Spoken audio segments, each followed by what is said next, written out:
Yeah. Takes our kids like 3 books or something. Well, they say all these, like Google and all these places, they have like all their employees take naps. Yeah. During the day. Yeah. Power nap. Yeah. Yeah, you do the coffee nap. You're supposed to drink a cup of coffee and then go to sleep for 20 minutes, and then by the time you wake up, then the coffee hits your system, and you're like doubly refreshed. Raring to go. I don't know how you can sleep for 20 minutes. I think we're also live. Yeah, probably got it. More conversation. You wonder what the three of us talk about. Well, you just got a little bit of it there. Welcome back to our pastor's devotional. It's being filmed on Thursday. You might be watching it on Sunday or any other day. Back. Today I think we're finishing the book of Mark in our Read Scripture Challenge. Well, we're going to talk a little bit more about it. There's just so much good stuff packed into Mark. Not enough. I had tons more that I wanted to fit in my sermon. So here is some of that. So these are deleted scenes from your sermon. Leftovers. Deleted thoughts that would have been, yeah, would have explored it more if I had more room. Yeah.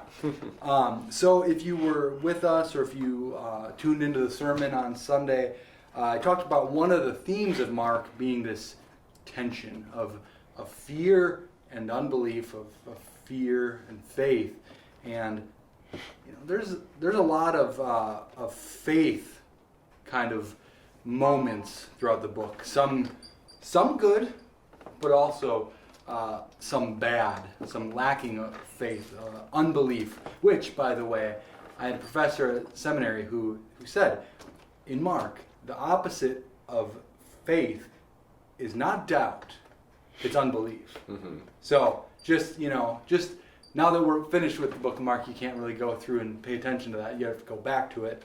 But just, it's an interesting thing to think about. The opposite, at least according to the themes that Mark sets up, it's not faith and doubt, it's faith, fear, faith, unbelief. What's the opposite of doubt then? Too deep of a question. Well, I can never hear the word faith without thinking of the definition in Hebrews 11. Faith is the assurance of things hoped for, the confidence of what we cannot see. And I just think, and then our Lutheran Theology that picks up off of Ephesians 2 that says faith is a gift of God. So it's not something we do. It's not the supreme good work, which I think a lot of Christians kind of think it is. That this is the greatest good work, that I believe in Jesus. No, it's not a good work.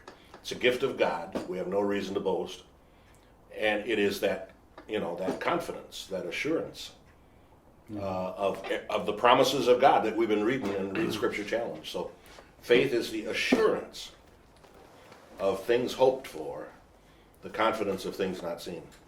I think we're done.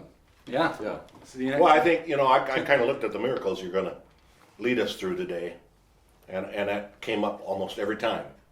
Mm-hmm. Okay, so what, when he said, "Oh, great is your faith," or whatever, or somebody says, "Lord, I believe, help my unbelief," you can almost always connect it to that definition. Mm-hmm. Yeah.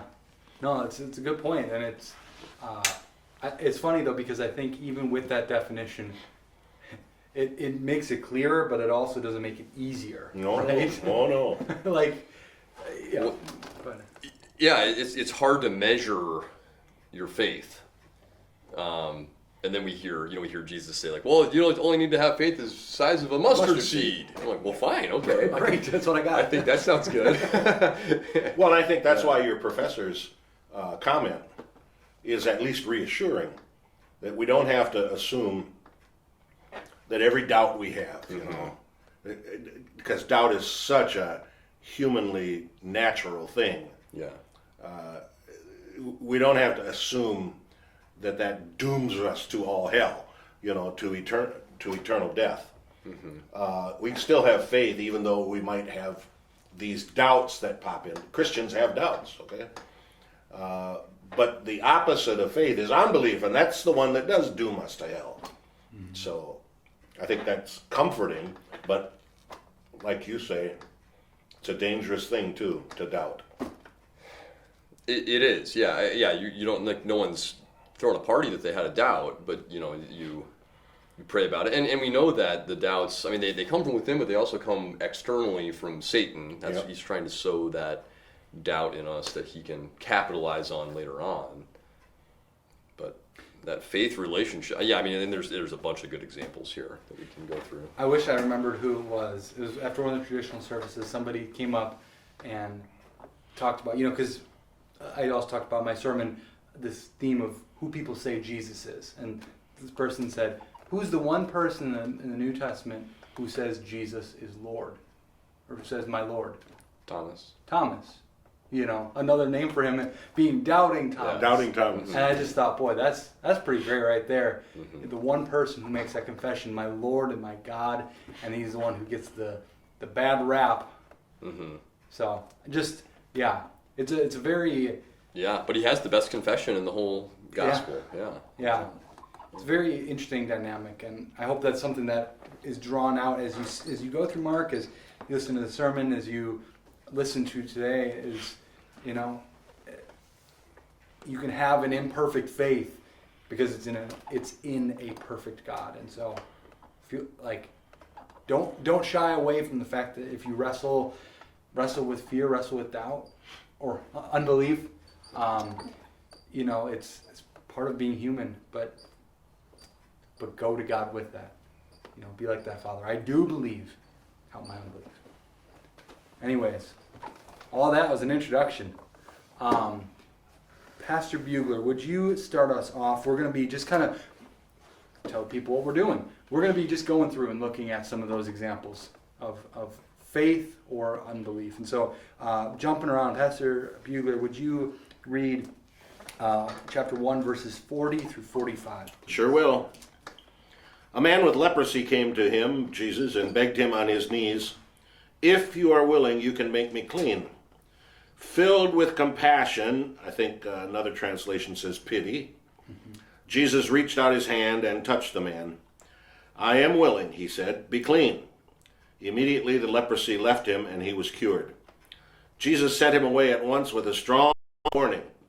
"See that you don't tell this to anyone, but go show yourself to the priest and offer the sacrifices that Moses commanded for your cleansing as a testimony to them." Instead, he went out and began to talk freely, spreading the news. As a result, Jesus could no longer enter a town openly, but stayed outside in lonely places. Yet the people still came to him from everywhere.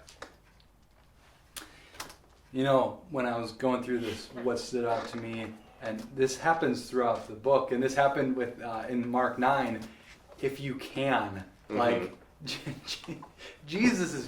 By the time he gets to Mark 9, that's why I think he said it like, if you can, like, you must not know who you're talking to.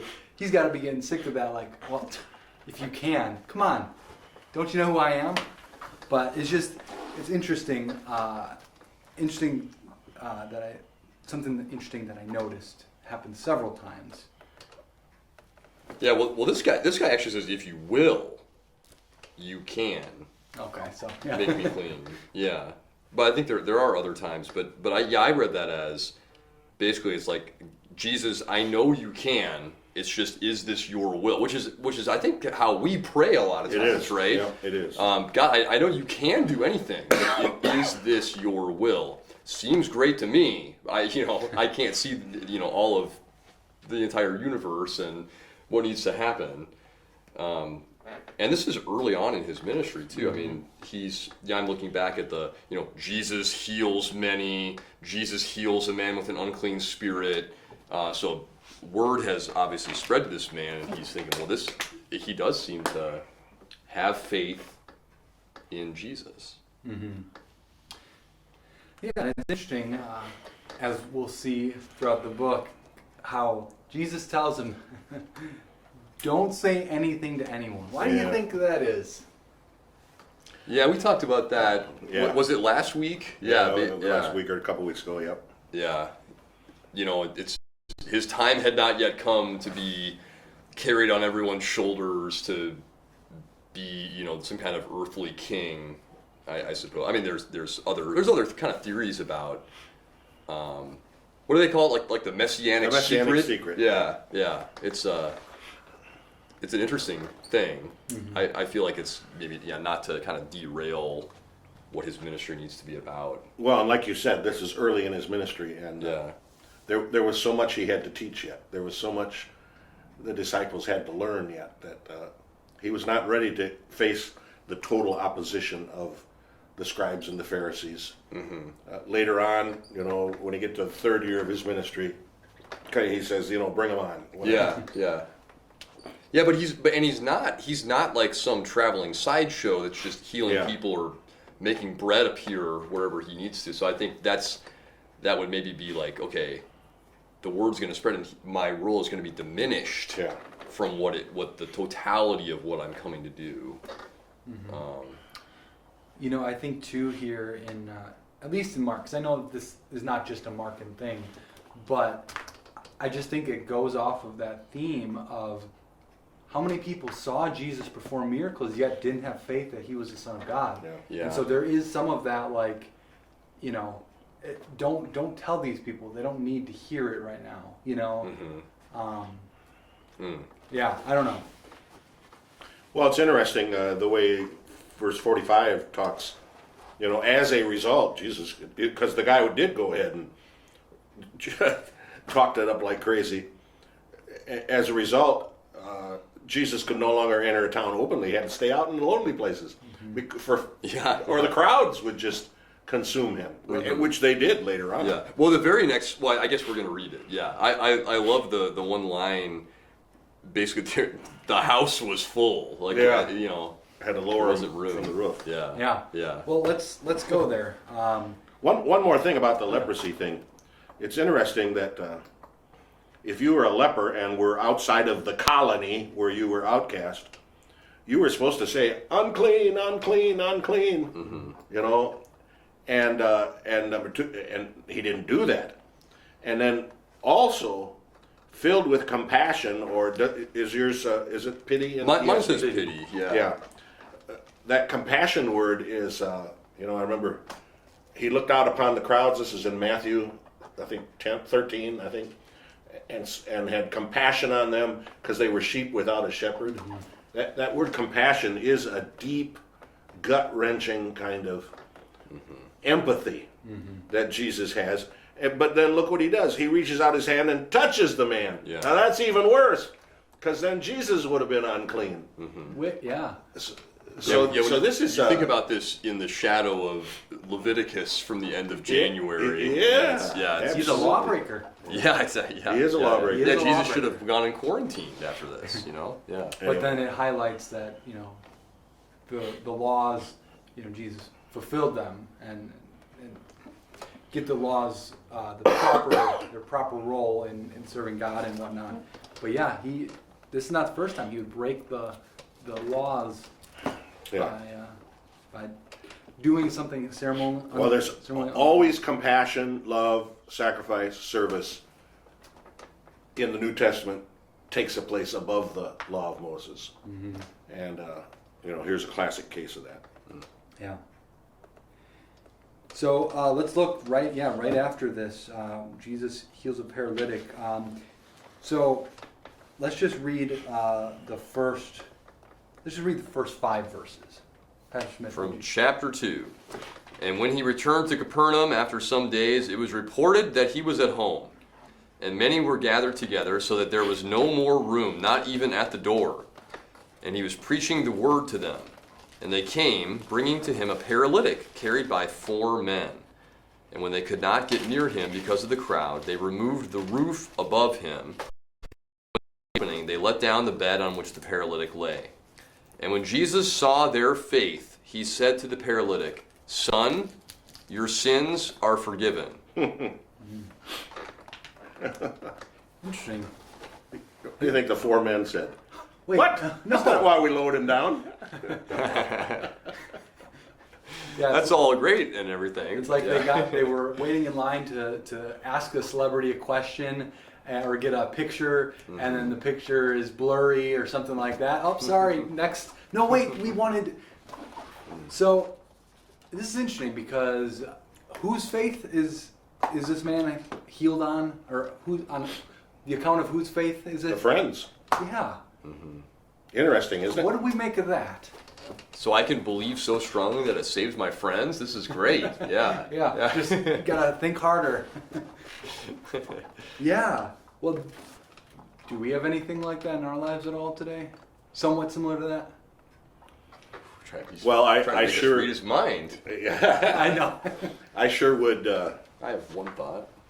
see godly parents as, filled with faith. They bring their children to Jesus. Yeah. Whether that be in the waters of holy baptism, or whether that be in, teaching them about Jesus. As soon as you're able to nurture the faith that's given in holy baptism, and I think I owe my faith to my godly father and mother, whose faith set me free.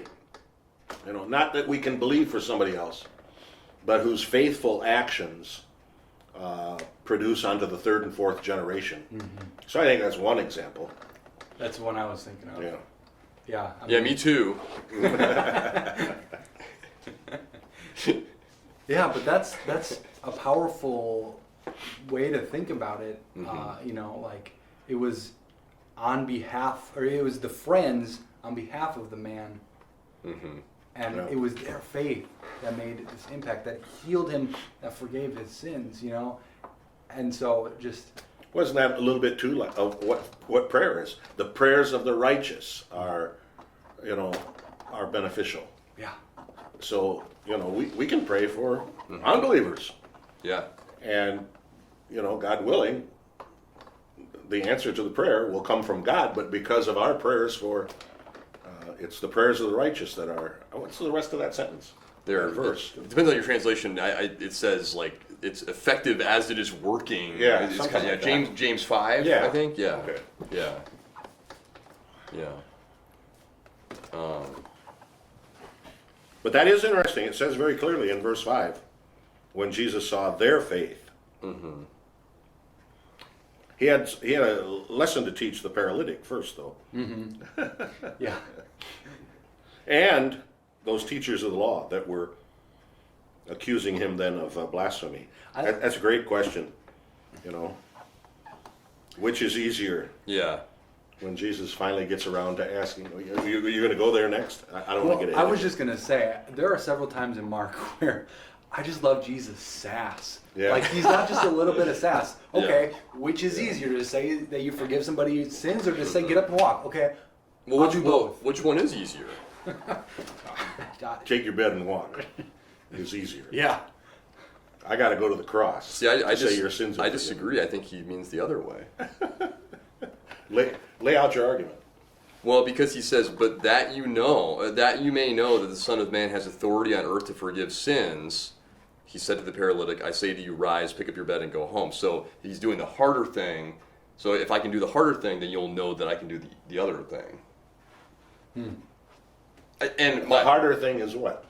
is to heal the physical affliction. Oh, Pastor Smith here. Messing up a whole career of sermons. But I also think it's easier.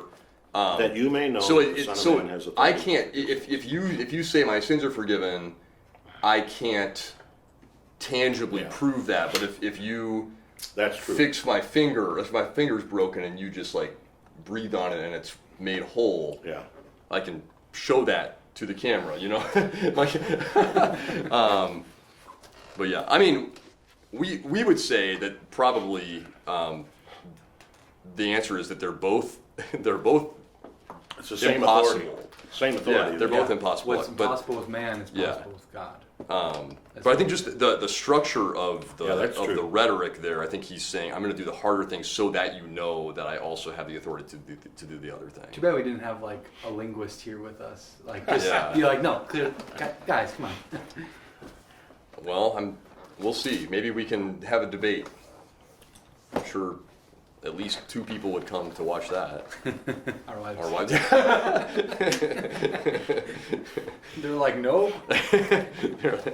Now, when we first started doing streaming stuff or online stuff, we would say to them, now put in your comments which pastor you agree with. Oh, yeah. That's true. Hey, for Yeah. Interactive Bible study here. yeah. All right, let's go on to chapter 4. This is one of the parables that I talked about in my sermon on Sunday, but there's something I want to touch on. So this is where Jesus calms the storm. You know, he's asleep, and I'll just read this one verse, and then while I'm doing that, Pastor Smith, would you look up Matthew 9, 25 and 26? Yes, so. So this is, Jesus is asleep, and then it says, but he was in the stern, asleep on a cushion, and they woke him and said to him, Teacher, do you not care that we are perishing?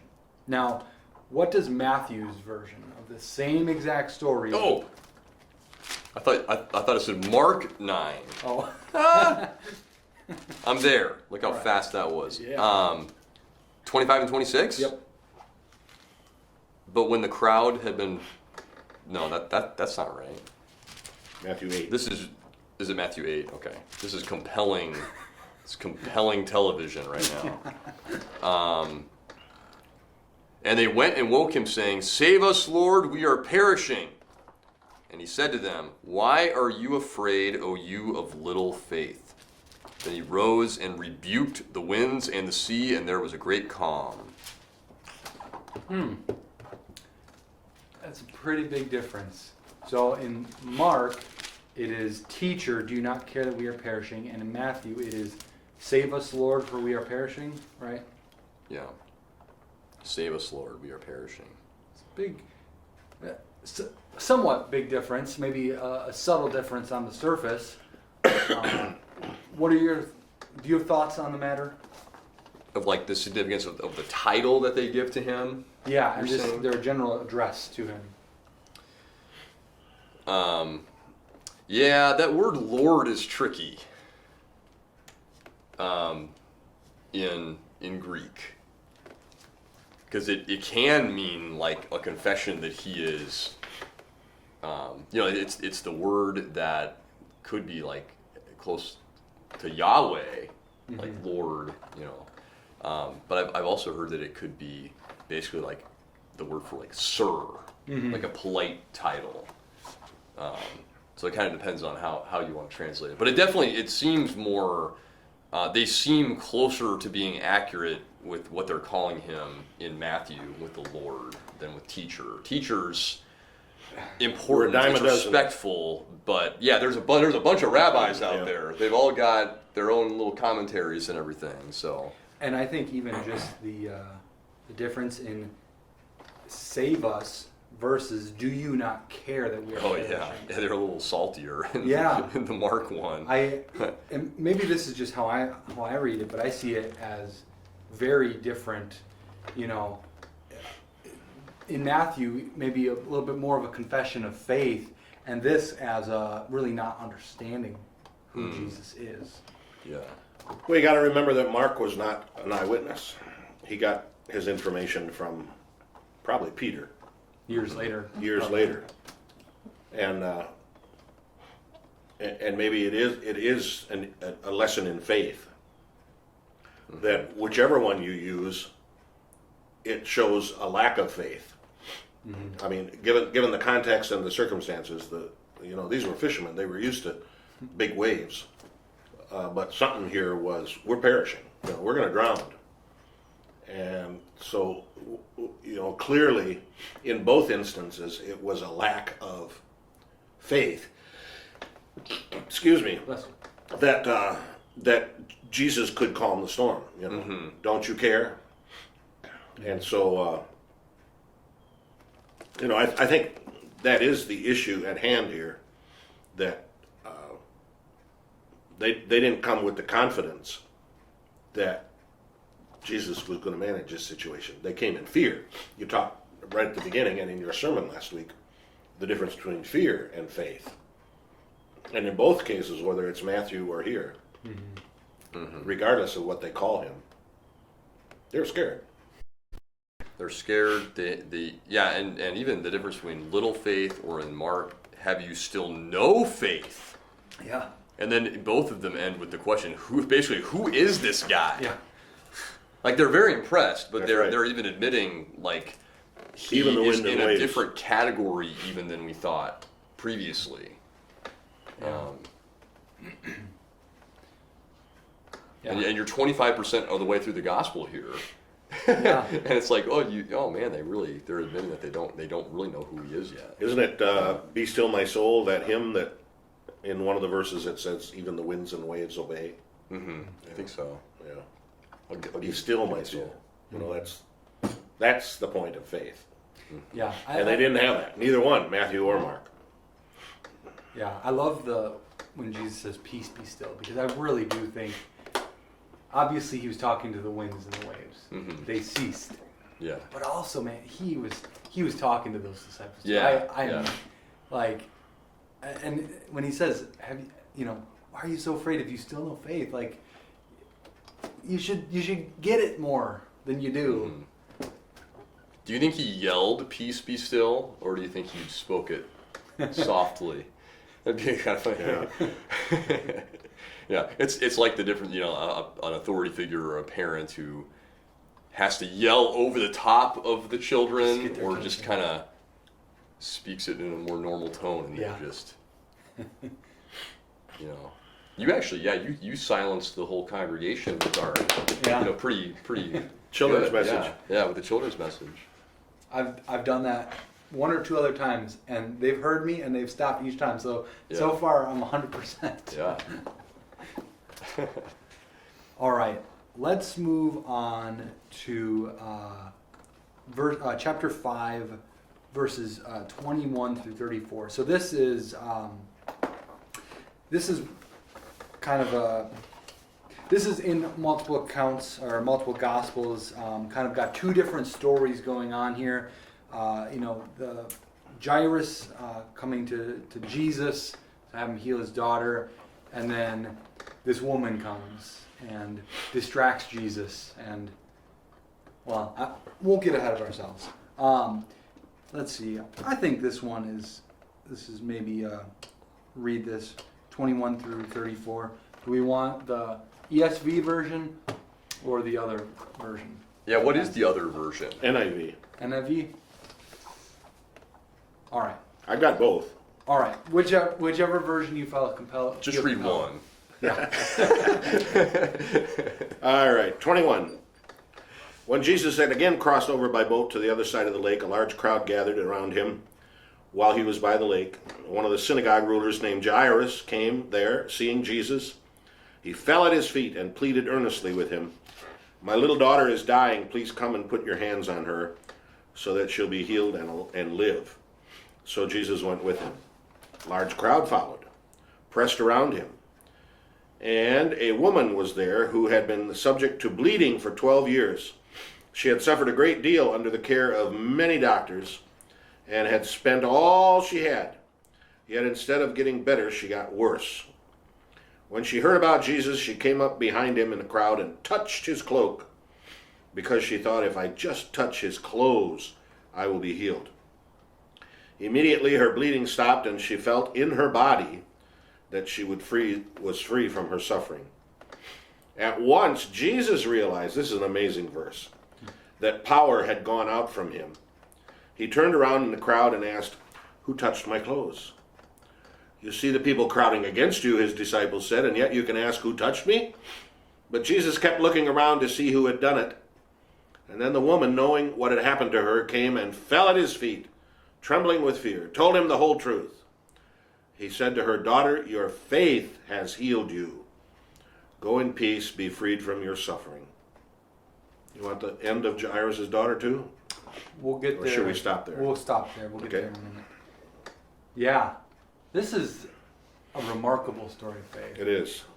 And just reading it through this time, there is even an aspect of fear involved. She comes afraid, but she still comes even when he asks. But first blush thoughts on this woman taking the show away from Jairus' poor little daughter who needs to be healed.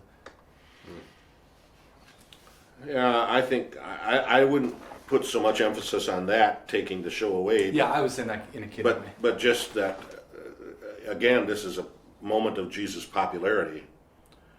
And it took a great effort from the woman to even get close to Jesus. Close enough to touch. And then, yeah, she no doubt, was humble. Let's just attribute that to her. And she didn't want to take the stage away from, what he was teaching or doing.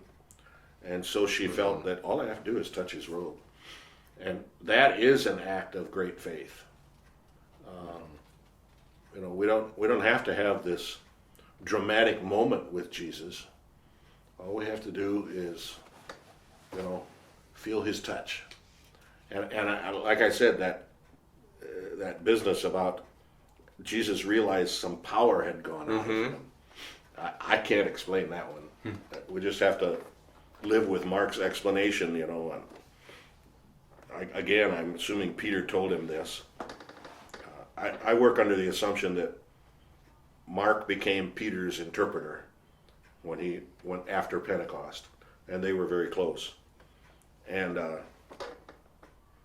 then the whole matter of that took great faith, and the fact that she had spent everything she had on doctors, that she was at her wit's end, and obviously anemic because of loss of blood, so she was weak. Doesn't say her age. This is a great miracle. Yeah. It shows the the disciples think the storm is going to kill them, even though Jesus is there with them, and she reminds me of the just say the word and my servant will be healed. She probably thought I could just touch his clothes and then just sneak away almost and I'll be healed. Like she just trusted that much in knowing who he was, what he was capable of. It's something that, it said immediately the flow of blood dried up and she felt that her body was healed of disease. Yeah. That's, talk about can't explain it. Yeah. That's another Medically. Yeah. Yeah, it'd be like, taking some medication and then just like immediately, it's like, we gotta take this for 2 weeks and then maybe you'll feel better. But no, it's like, right as you swallow the pill, nope, completely better. Yeah. It is amazing. And then, Jesus does make it kind of a dramatic thing. But I think he wants to, he does want to, she didn't necessarily want the whole scene, but he did, I think for others' faith to be kindled in him, he wanted to declare to the world what just happened. Yeah, he does. He lifts up the faith. Yeah. Well, and when he says, "Who touched me? Who did this?" Mm-hmm. It says she came and fell at his feet, trembling with fear, and told him the whole truth. Yeah. Well, she probably thought there was a chance she was going to get struck down. Yeah. I didn't ask for permission. I didn't go through the proper channels. I tried to kind of skirt around. And he would be unclean then. Yeah, exactly. Because, that would be, she could get in big trouble for that. Yeah. Very desperate. Yeah. But she knew it was going to work because of who she was going to. Yeah. Yeah, and then I love how these stories, the one starts, another one starts, and just how they're kind of staggered like this. Let's, Pastor Smith, would you read 35 through 43, please? So while he was still speaking, there came from the ruler's house some who said, "Your daughter is dead. Why trouble the teacher any further?"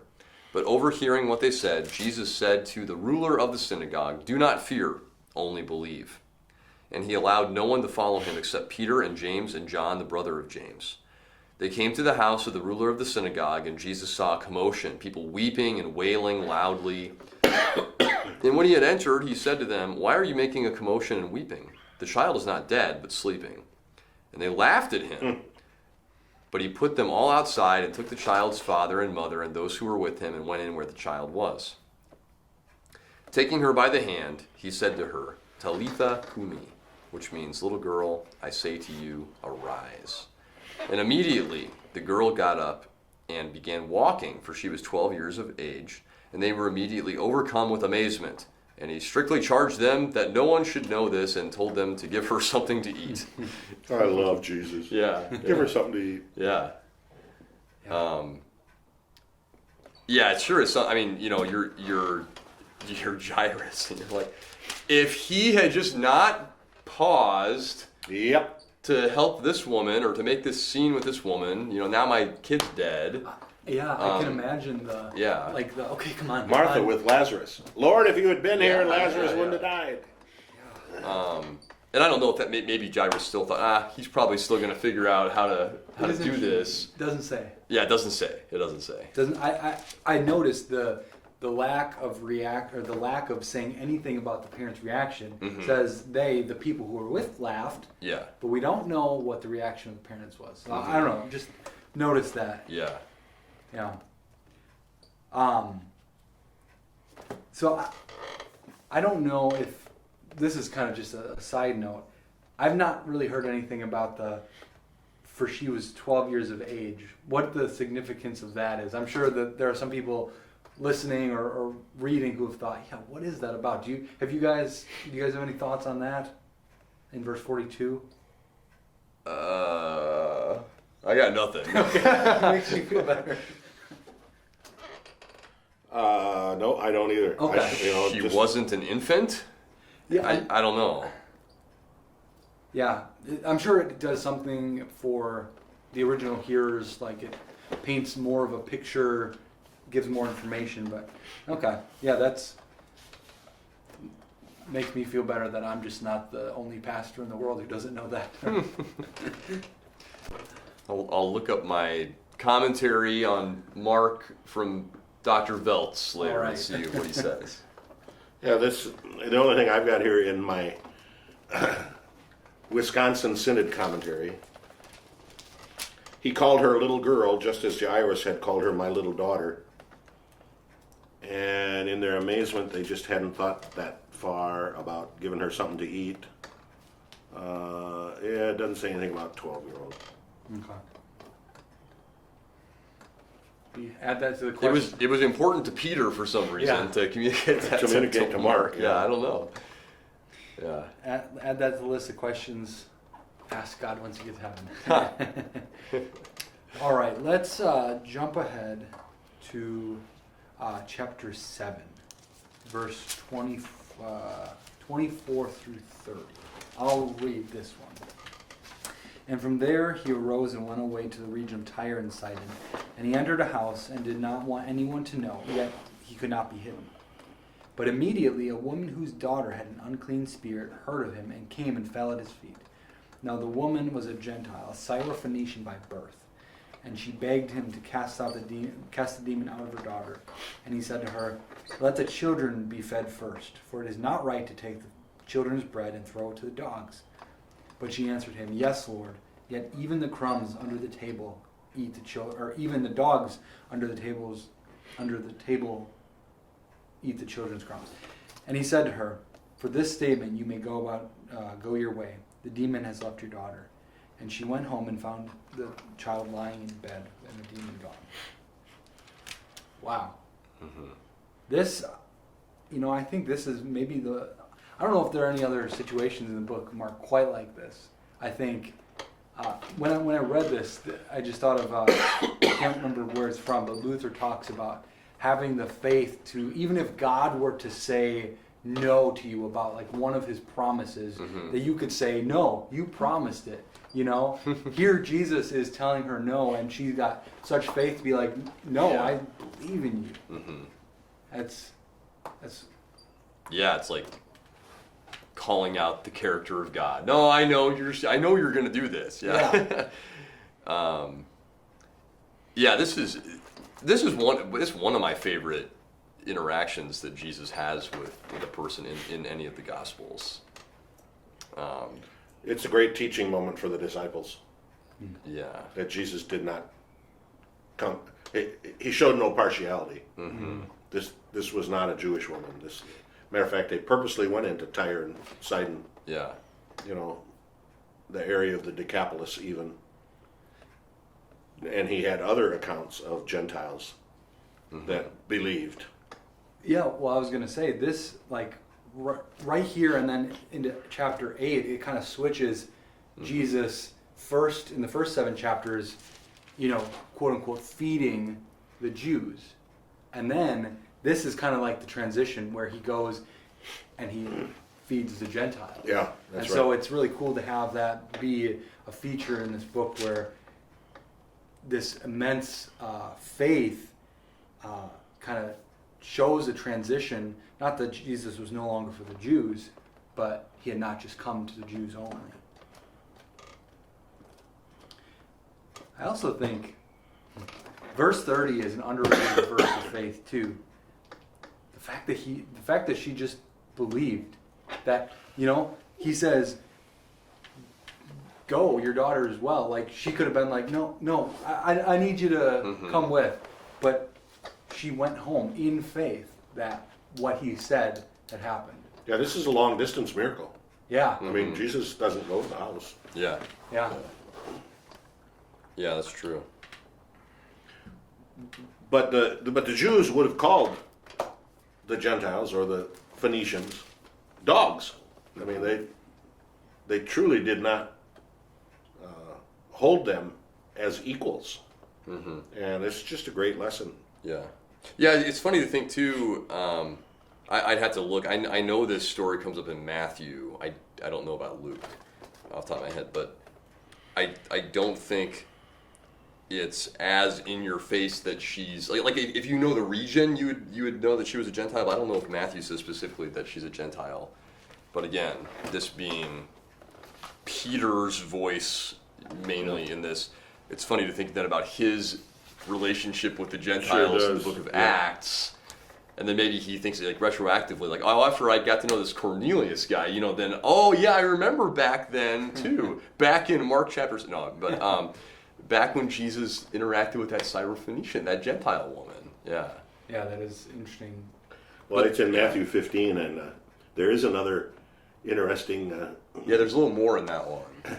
And behold, a Canaanite woman came and was crying, have mercy on me, my daughter is severely oppressed. But he did not answer her a word, and his disciples came and begged him, saying, send her away. Yeah. For she is crying after us. She's bugging us. That's probably Peter. Send her away. And then he says, I was sent only to the lost sheep of the house of Israel. But she came and kneeled him and said, Lord, come on, help me. And that's when he said, it's not right to take children's bread and throw it to dogs. Mm-hmm. Oh, woman, great is your faith. Yeah. Yeah, he kind of like tries to... Yeah. 2 times the disciples once, Jesus 2 times, deferring. Mm-hmm. Yeah, she's bold. Yeah. She goes. Reminds me too of Luke 18. I think the importunate woman prayer to the judge. That she was being wronged and she went to the judge to try to get a court ruling against whoever wronged her, and the judge just. You're just a woman, get out of here. She went back and bugged him and, get out of here. Mm-hmm. And then finally, he says, if you don't quit bugging me, go ahead, then I'll do what you want. Yeah. It's that. That's why I bought Hunter a piece of candy last night at the store. He kept bugging you. Yeah, exactly. That's the only reason, yeah. Get off my back, man. Yeah. Yeah. And how much more is God, better than that judge? That's right. but the lesson there was don't quit praying just because it seems the Lord isn't answering your prayer. Mm-hmm. He wants you to be a beggar at the gate, Luther, huh? Right? Mm. Beggar at the gate. Yeah. All right, let's go next to chapter 8, verses 22 to 26. Pastor Smith, would you read that for us? Oh, I've got it. Mark 8, 22, 26. And they came to Bethsaida, and some people brought to him a blind man and begged him to touch him. And he took the blind man by the hand and led him out of the village. And when he had spit on his eyes and laid his hands on him, he asked him, "Do you see anything?" And he looked up and said, "I see men, but they look like trees walking." Then Jesus laid his hands on his eyes again, and he opened his eyes. His sight was restored, and he saw everything clearly. And he sent him to his home, saying, "Do not even enter the village." This is almost another one of those like the four friends that lowered in from the house on the account of. I just laughed. There were several times. This is like the second time in Mark that Jesus spits on somebody, which, like if you read that and you like chuckled, like that's okay. It's kind of weird, to be honest. It's Jesus, so like you can't say it's outright weird. You have to say it's kind of weird, but just because obviously we know he could have done it without spitting on the dude. But yeah, this is and then his reaction. I see people, but but they look like trees walking. That raises a number of questions.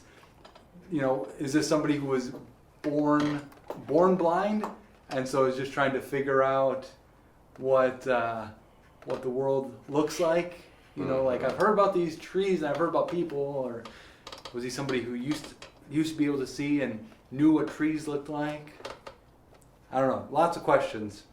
What do you make of the fact that Jesus didn't get it on the first try? That's a nasty way to put it. I mean, I guess he hadn't been practicing his blind. No. Two-stage miracle. So I have heard it said that it is kind of, and maybe this is where you're going, or maybe this is way off base, but I've heard it said that it does kind of parallel the way that most people are more slow to see Jesus. So it's like, you're with him, you're seeing the things that he does, hearing the things that he says, and you're still kind of a little fuzzy. Like, is he the teacher? Is he the Lord? Is he just is he a miracle worker?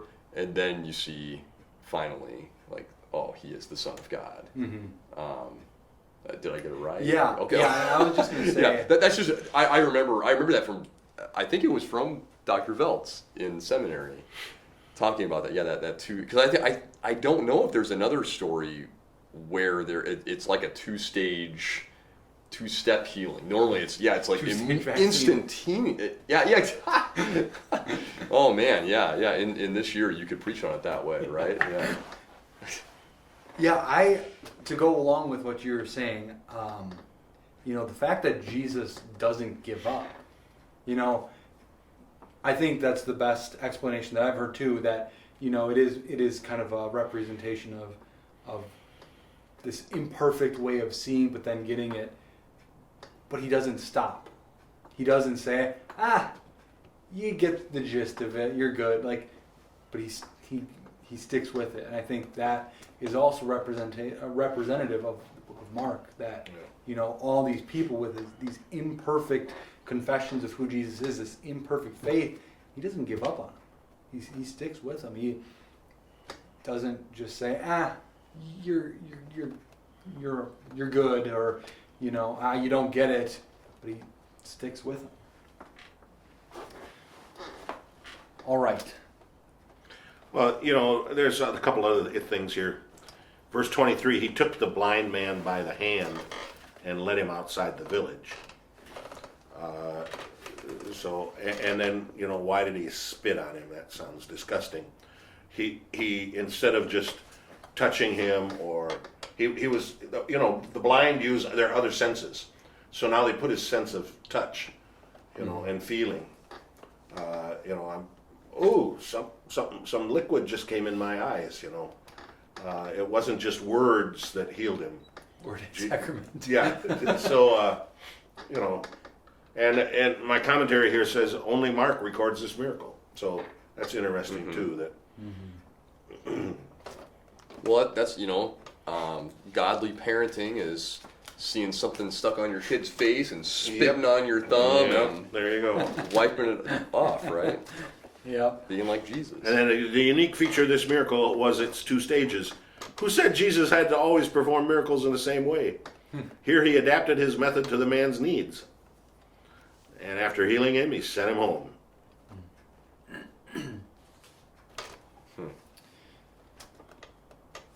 All right, got one more place to take us.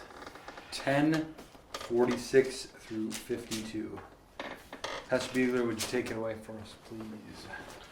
Then they came to Jericho, and as Jesus and his disciples, together with a large crowd, were leaving the city, blind Bartimaeus was sitting by the roadside begging. When he heard that it was Jesus of Nazareth, he began to shout, "Jesus, Son of David, have mercy on me." Many rebuked him and told him to be quiet, but he shouted all the more, "Son of David, have mercy on me." Jesus stopped and said, "Call him." So they called to the blind man, "Cheer up, on your feet, he's calling you." Throwing his cloak aside, he jumped to his feet and came to Jesus. "What do you want me to do for you?" Jesus asked him. The blind man said, "Rabbi, I want to see." "Go," said Jesus, "your faith has healed you." Immediately he received his sight and followed Jesus along the road. So this is kind of similar to a number of other stories, but kind of different in a few ways too. So I think it's kind of similar in that persistence factor with the Syrophoenician woman, that resistance that is met with a persistence, like, no, don't tell me to stop, I'm going to keep calling out to him. Struck me as interesting, he calls him rabbi here, teacher, but Jesus says, "Go away, your faith has made you well." And so I think this kind of just shows that tension a little bit more, of the fact that, like, even, I know I made maybe a bigger deal than what it was, but of Jesus saying, or the disciples saying to Jesus, "Teacher, don't you care that we're perishing?" And it doesn't necessarily, but here it's even if it's an imperfect confession, Jesus is still saying that it's a confession of faith. And then, well, I think the more important title is not Rabbi, but Son of David, twice. Mm-hmm. That he calls him the Son of David. Yeah, it's a only, messianic title. Yeah.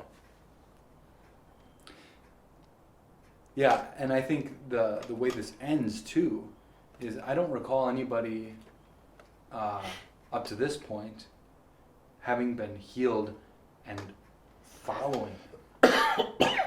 Jesus says, "Go on your way, your faith has made you well," and he turns around and he follows him.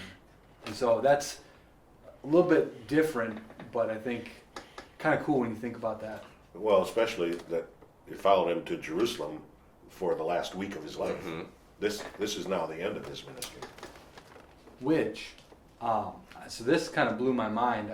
Maybe this is not maybe it's common knowledge, but looking back through my notes on my class I had in seminary in Mark, I was reminded that when Jesus instituted the Passover, there is a verse that talks about there were a lot of people there. It was not just the 12, so maybe this guy could have been there. And my professor said, women and children were probably there too. They received the Lord's Supper. So, just cool. Could have been to expand how we see that kind of paint a different picture for the Da Vinci's Last Supper a little bit, but yeah. Yeah. All right. Well, good job. Jesus gets around in the Gospel of Mark. Yeah. Well, immediately. Yeah. Well, thanks for joining us. Hope you've enjoyed going through the Book of Mark as much as I have. I want to give them a snippet of what's to come. Well, of course, we're going Matthew, Mark, Luke. Oops. Yeah, why are you not going to preach on Luke this weekend? Because you wanted to preach on Luke the next week. Oh, you're so kind. Read Scripture Challenge goofed us all up. Yeah, well, We're taking the Gospels. why would they put Luke last? Is it maybe because of the book that comes after Luke? I think so. Yeah. I think. Well, I know it is. Yeah. Yeah. Luke wrote Luke and Acts. Yeah. Maybe almost as one. Yeah. Yeah. Kind of like I think it's meant to be part 1, part 2. Yeah. So that's why we have John, then Luke and Acts runs together. 4 lessons from the Gospel of John. Cover the whole Gospel in one sermon. Yeah. Don't miss it. Don't miss it. Yeah. Right. New worship times. Yes. So yeah, really don't miss it. Yeah. So 5 o'clock Saturday, it's still the same time, but different location. It'll be in the cafeteria again. And then on Sunday morning, we've got 2 services on Sunday morning. So 8:30 traditional in the sanctuary, and then 9:45 we have our discipleship hour, so classes for various ages, and then one more worship service 11 o'clock. That's contemporary in the activity center. So if you come at 8, you're going to be early. It's better than late. You'll be here. Yeah, I'll be here. A lot of people will be here at 8. He comes at 6 o'clock every Sunday morning. Something like that, yeah. Giving away all the secrets. Yeah. Thanks for joining us. Yeah, God's blessings. Yeah, I wonder if I'll still come that early. I'm going to sleep in a half hour longer.